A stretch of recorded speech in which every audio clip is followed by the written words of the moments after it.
Towers welcoming you to Dialogue at EPlusTV 6 and a conversation with Ted Showalter. We're going back to Vietnam as he did, and we're here to talk some American living history here. It's good to see you. Good to be here, I guess we live long enough, we've become living history. That's correct. Now, you are not from Jackson, you moved here. I moved here in 1972. I had been in the military, in the Army, for about 7 years, and had gotten out and came to Jackson to be in the construction business here in Jackson. Okay. But I had been in Vietnam prior to that while I was in the military. Okay. So did you choose a military career, or? I had gone to West Point. Okay. And I was commissioned a second lieutenant in the Army. Army, okay. When I was in Vietnam, I was a first lieutenant, was the executive officer on on an American Special Forces team. We were advisors to the Vietnamese. Initially, we were in a camp called Khe Sanh, way up in the northern part of South Vietnam. This became famous later on because the Marines had a giant battle here. It became actually the biggest battle of the Vietnam War. 6,000 Marines were surrounded by about 40,000 North Vietnamese. Okay. And but when I was there, you were there in what, 1964. Okay. This was 4 years earlier. Back up for a moment. You picked West Point for what reason? What appealed? Did you have family history in the military? I went to Boy State, in Montana, Boy State, and a cadet came and spoke to us. He had a beautiful way about him, a tall, straight young man with a gray uniform, and I thought that was pretty outstanding. Okay. That attracted me. Okay. Because it's not easy to get into West Point. No, I received an appointment from my congressman in Montana. Okay. That's how I got there. So you were in Vietnam then 64, you went back in 65 in a different role? Correct. I was in 65, I went back with the 1st Air Cavalry Division. This was a regular American unit. It actually became one of the elite units in Vietnam. They flew into battle on helicopters. We had 400 or 500 helicopters that were part of the division. And everywhere we went by helicopter. Wow. Okay. But my favorite tour was my first tour with where I was with the Special Forces. Okay. And so you were there more as advisors in that role, right? In 64, it started changing. That's correct. Did you go back any other time during the war itself? No, I did not. Okay, so 64 and 65, and then we want to get, because Ted has gone back to Vietnam. The war lasts a decade plus, I guess, and if you go back to our placing advisors and everything else in there. So in that time, South Vietnam goes through a lot of changes in leadership, the Dems in and out, and all this other stuff. I mean, it's convoluted history. And the war and the reaction to the war changes dramatically in the country. When you were there, it was in the early stages of this. Yes. In 1964, Americans were still gung-ho about the war. We came back as heroes. If you recall, there was a song called The Ballad of the Green Berets. It was like a popular song. Barry Sadler was on the radio, you know. This all changed after 1968 when the Tet Offensive showed that the North Vietnamese and the VC could carry out an offensive. The government had been telling the American people that we were winning the war, and after the Tet Offensive, this proved not to be the case. Yeah, the Tet Offensive gets interpreted in different ways, and someone will say, well, we won, they didn't win, but it was like you say, it was that thing of being able to pull the attack. And I didn't realize until the other day, I was watching stuff on World War II, that observed that we dropped more bombs on the Ho Chi Minh Trail than we dropped on Germany in all of World War II. And I thought, it's tough to beat people that are willing to live in caves or do whatever, I guess. I don't know, when you look back at all that. The North Vietnamese soldier endured more hardship and deprivation than we can imagine. Early in the war, when the North Vietnamese soldiers came south into South Vietnam, they had no expectation of ever returning. They knew that they were going to wind up dead in South Vietnam. What motivated them to do this, Ted, when you look back on this? It's hard to understand. It's part of the culture in that It's their part of country in a sense. That's correct. Right, and I didn't realize until recently that Ho Chi Minh was running for president of South Vietnam. And then, you know, we placed the Dems and all the stuff in there. It's just a convoluted history. But the personal involvement, when you went in 64 then, is that when you were with the Mountaineers? Or was that 65? Yeah, like I said, we went into a place called Khe Sanh. Okay. And this is up in the mountains of the northern part of South Vietnam. Here you had a local indigenous people called Montagnards. And we were with these people. They're called the Bru tribe. They were very primitive. They had primitive weapons. As an example, here's like a quiver, and here's a crossbow that they used to kill their wild game. Okay. You took the head, this is called a monkey head quiver. You took it off and you had the little arrows inside. Okay, wow, so that goes right into this crossbow. That goes in that crossbow, and they put a little poison on the end of it, and that's the way they killed their wild game.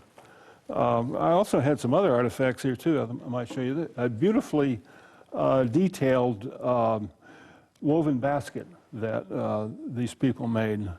They had a lot of interesting skills. So they were not Vietnamese. They're in this country, but they're not Vietnamese. That's right. They live in the mountains, and they're separate indigenous people. The Vietnamese generally lived on the coastal areas and the lowlands. Until the war came along, was it an okay relationship between them and the Vietnamese, or they just kind of stayed to themselves? Or? They never really got along with the Vietnamese. The Vietnamese didn't trust them. They didn't trust the Vietnamese. When the Americans came in, they trusted the Americans, and we had a good relationship with these mountain people. And so they actually fought. And we actually used them as soldiers. During the Vietnam. So they got involved in this war. That's correct. Okay. Had there been war between them and the Vietnamese prior to the 60s? I don't know that it was a war, but it was just territorial conflict. Yeah, it was just that there wasn't a harmonious relationship between them. In the little village of Khe Sanh, they lived in their own section. The Montagnards lived in their area, and the Vietnamese lived in their area, and they really didn't mix. Okay. The Montagnards were never treated with any amount of respect. The French, in fact, used them almost like slaves. In the area where we were, there was a French coffee plantation, and the French owner used these Montagnards to help him grow coffee. And but he didn't pay him anything, you know. He gave him a bowl of rice. In fact, when we were there, we were paying them with rice. We didn't pay them with money. We paid them with rice. Okay. Ted Showalter is with us. He served in Vietnam in 1964 and again in 1965. What is also unusual about Ted is that he went back to Vietnam, and we're going to find out about that many decades later, what he saw and his impressions of all this as we continue this dialogue at EPlusTV 6.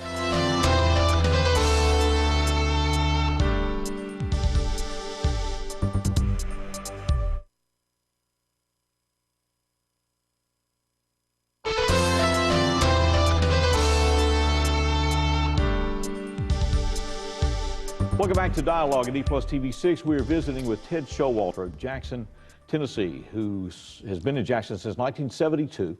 Prior to that, he served in Vietnam. He went to West Point and served in Vietnam as a lieutenant. In 64, went back in 65, and returned to Vietnam many decades later. We want to talk to him about all of that.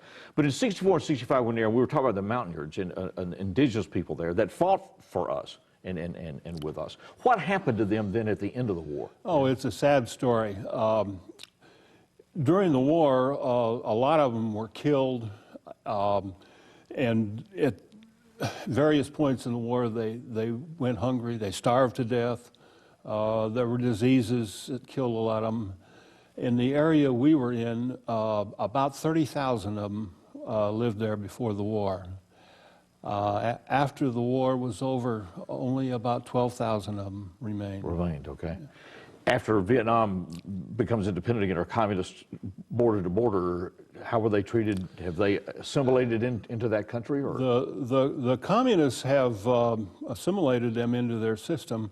They sent cadre into the mountain-yard areas. They organized them into villages and with village chiefs. Okay. And in some areas, they actually govern themselves. In the Ashau Valley, as an example, the mountain-yard had their own government. In fact, we had a mountain-yard guide when we went up on Hamburger Hill, which was in the Ashau Valley. In other areas, they were not being assimilated. In Khe Sanh, the Vietnamese had control here, and the mountain-yards were treated not very well. Well, I started saying because they had allied themselves with the United States and others, and I think that it would be hostile when that war ended. Did any of them escape Vietnam and make it to the United States? Yeah, a few of these mountain-yards did. In fact, the Special Forces group at Fort Bragg built a village for them up in the mountains in North Carolina, and they brought a number of these mountain-yards back to occupy that village. Okay. They felt sorry for them. You know, they had mistreated them over there. We hadn't, but the other people had. And they brought them back, and they occupied this village in the mountains in North Carolina. Eventually, they became Americanized, though. Okay. And the children or grandchildren would have. Yeah. So they're not running around with this stuff you're showing us here. No. Okay. All right. That is it. In your tour of duty in 64 and 65, and the war becomes much different by the time you get into the 70s. And so it's just, it's difficult. When you talk to people that served in Vietnam, it's like very different experiences and description of what happened. What were your tours like there? Well, my first tour, we came back as heroes. It was a glorifying experience for all of us. Of course, we were hardcore soldiers. Okay. We had NCOs that had been in World War II. We were highly trained and motivated. Later on in the war, in the 1960s, late 60s and 70s, you had conscripts, draftees. And these people were not so highly motivated. And of course, there was, after 1968, there was an anti-war feeling throughout the United States. So it was just a totally different experience for you in 64 and 65. Right. All right, you made the decision to go back to Vietnam and to visit there. Why? Well, I just was interested in what had happened in the country. I also thought maybe there might be some people still left that I had run into when I was there. So what year did you go back? I went back in 2013, in January 2013. Okay, that was like 3 years ago. Yeah. All right, so that would have been 50 years. And I was there, it was 50 years after, almost 50 years after the war. After you, been over there. Okay, so you hope to find, you expect to find maybe some people that you knew or had run into or whatever. Did you find any? I did find one lady. She was about 70 years old. They called her Miss Mai. She had been there when American Special Forces was there, and she had been there when the Marines were there. The Marines called her Susie. Okay. And she sat down with me and talked to me for about 2 hours in a very interesting conversation. I had to go through an interpreter. She had forgotten the English that she had once learned, but had forgotten, so we had to go through an interpreter. But she was very interesting. Was she a businesswoman there? Or? She ran a little stand. Okay. She had this little souvenir stand. Okay. And she couldn't walk. She had been crippled, I guess, from day one. And she laid on this pallet. But she was very alert and enjoyed talking with us. Okay. What had she done during Vietnam? She had sold souvenirs. Souvenirs and stuff? Cold drinks and little snacks and souvenirs to the soldiers. Okay, all right. So you were able to make contact with her. What did you learn or sense from her then in those conversations? I learned that there were some Americans in that area at one time, and there was also a Frenchman. The American was a missionary couple. They were trying to teach the Bru how to read and write, and they were trying to give them a written language. The Bru did not have a written language. And these were part of the Mountaineers? Right. Yeah. Yeah. Okay. Grew tribe. Yes. So they had no written language. Had no written language.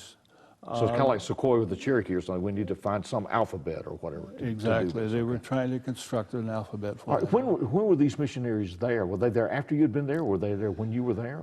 They had been there well before we got there in 1964. Well, you mentioned them, and you also mentioned this Frenchman that had a plantation there. There was a French couple that lived on a coffee plantation near our camp.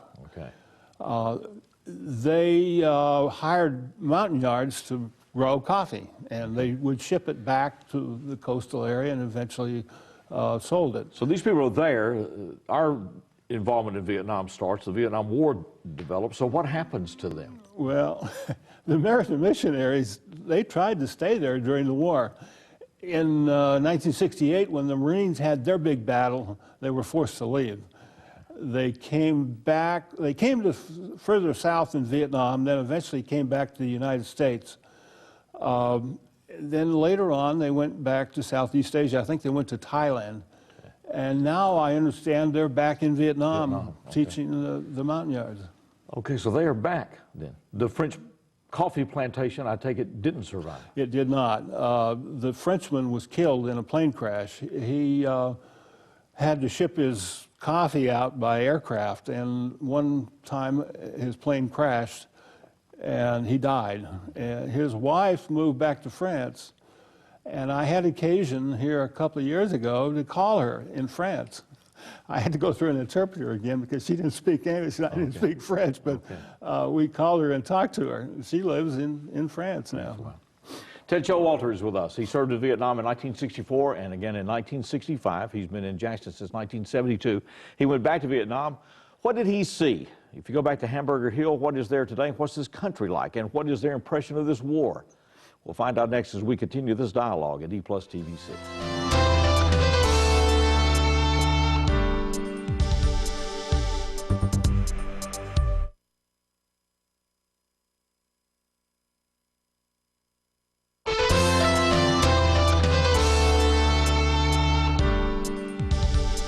Welcome back to Dialogue at EPlusTV 6, continuing a conversation with Ted Showalter, who has lived in Jackson since 1972. He went to West Point in the 1960s and went to Vietnam in 1964 and then returned in 1965.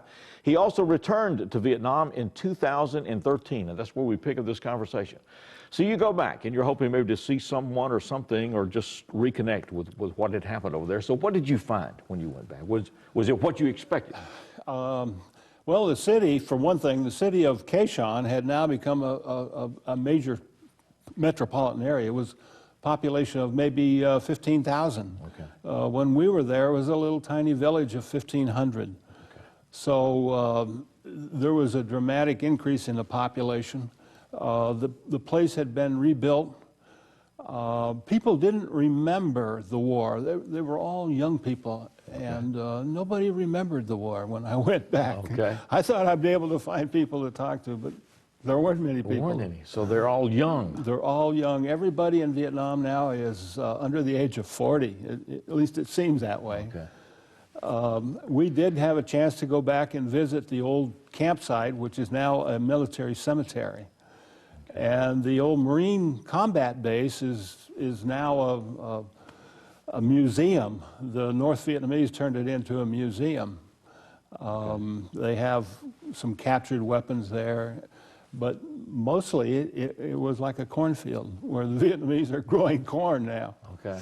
How does that make you feel then you go back? You fight for these areas and people die for these areas and everything else, and you go back these decades later and it's like, and nobody even remembers. So it doesn't affect, in some sense, it doesn't affect their life at all. Yeah, you know, Vietnam was a special... So you went back to Hamburger Hill even, right? Yeah, yeah. Hamburger Hill now was a situation where the 101st Airborne Division spent, I don't know, like 10 days trying to capture a hill from the North Vietnamese. They finally captured it. 8 days after they captured it, they gave it back to the North Vietnamese, which didn't make much sense. But of course, we weren't fighting for territory in Vietnam. We were fighting to eliminate the VC and the North Vietnamese. So the idea that we would hold ground there was... So it's a body count war. Body count war, exactly. Okay, yeah. rather than a territorial war. All right, so when you go back then, and of course I guess whatever history is told from the Vietnamese point of view, then what is that like? Well, of course, there's a communist government in Vietnam now, and they put a communist victory slant on everything. They have memorials that honor the old soldiers who fought in the Vietnam War, cemeteries. Hey, Ted, there are no Confederate monuments down at Shiloh either. No, that's right. No, very few. So there were no cemeteries that honored the South Vietnamese dead. You know? Okay, right. So that is a gap there. Is it I think in talking to a correspondent recently about the South China conflict we're into right now, that ironically, the communist government in Vietnam is an ally of us in this conflict over South China Islands with China. You know, that they're somewhat of a buffer or a source of support. It's just, Well, the Chinese have always been mortal enemies of the Vietnamese.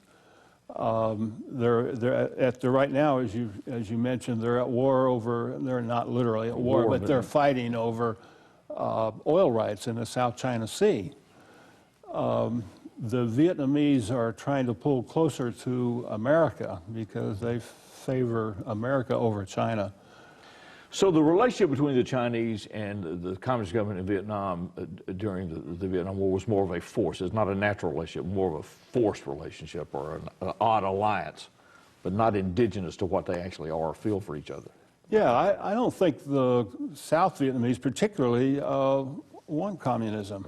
They experienced the free enterprise system while America was there, and they much prefer that to the communist system. They consider the communists really like a nuisance. So is it still very, very different in North Vietnam than South Vietnam? Yes, much different. North Vietnam, I got the feeling there were loyal communists there. South Vietnam, though, like I said, they didn't really How much economic freedom do they have now there? Business total economic freedom. They have no restriction on buying, selling. There's no restriction there. Where they do have restrictions is on the media. They cannot print their own newspapers or their own TV broadcasts.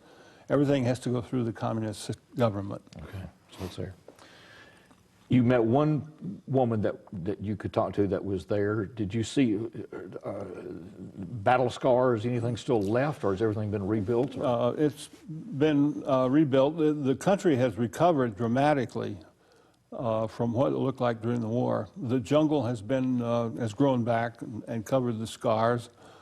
Are those old villages back then, did they return to their kind of native generally economy? they did. And in many cases they have improved. They've become big cities now. Saigon in particular was a beautiful place when I went back. During the war, it was a terrible place. There was all kinds of military people and traffic and trucks and dust and noise and dirt, and it was just not beautiful. But now it's gone back to its natural beauty, back when the French first designed the place. Okay, interesting stuff. Then when you look back on that and look at it now, then you tell people the war, good, bad, indifferent? Well, it's kind of a mixed bag. You know, I enjoyed my experience in Vietnam. I thought it was kind of fulfilling at the time.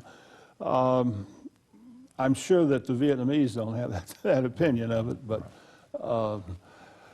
I don't have any bad feelings about Vietnam. Okay. Some of the people that were there later may have, but you were injured there, right? You were wounded there. Yeah, I was with the 1st Air Cav Division, and we landed into one of the LZs. It was a new LZ.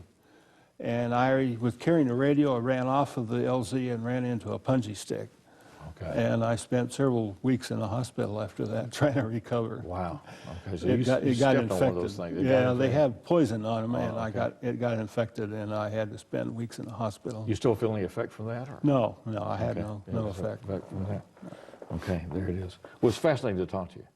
Appreciate that. And Well, thank you. Ted's done a great video. It's living history here, because it's just and all this stuff. And so the mountain yards, in some areas, have been able to reestablish themselves and have their own governmental control and other things, just depending on the area in which they were located.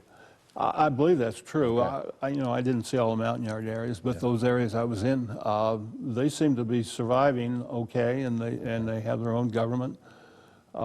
They seem to be getting along with the communist government, perhaps better than they did during the Vietnam period. We'll see when it goes. Ted, it's always good to see you. Appreciate what you do. Thank you very much.